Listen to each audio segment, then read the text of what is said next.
Have Have you ever wondered why, after billions of pesos spent on flood control projects, we Filipinos still find ourselves waist deep in water? Well, today I want to talk about this issue that goes beyond flood control, but the deep-rooted corruption behind our country's flood control crisis.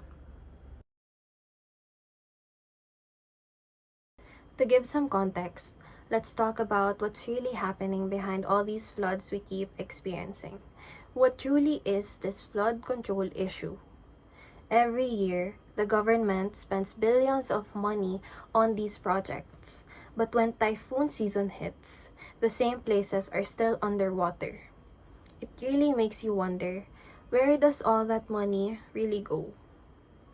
According to the Philippine Center for Investigative Journalism, two contractor families, the Discayas and the Coes, cornered over 46 billion pesos worth of flood control projects under the current administration.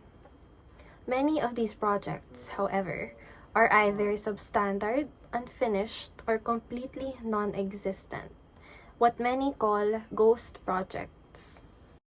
And this hits close to home for me. As a commuter, I've gone through knee-deep floodwater just trying to get home. The jeepneys that can't move because the roads are impassable. And then you're left wondering, where did all that money go?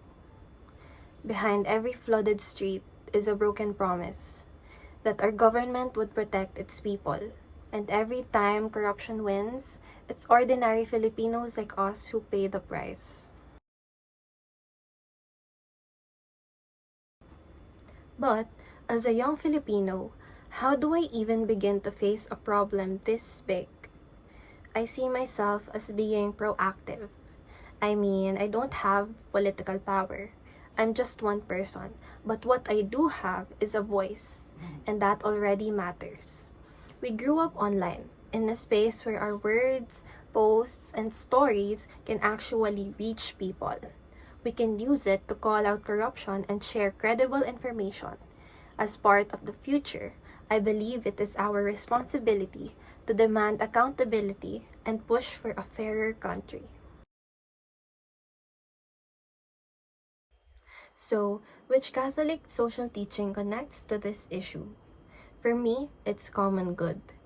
It teaches us to think of what benefits everyone, not just a few.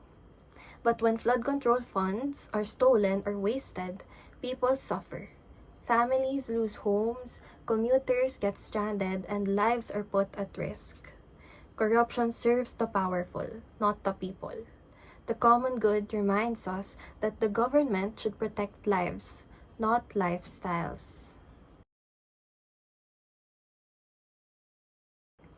And speaking of standing for the common good, there was once a Thomasian who truly lived by it.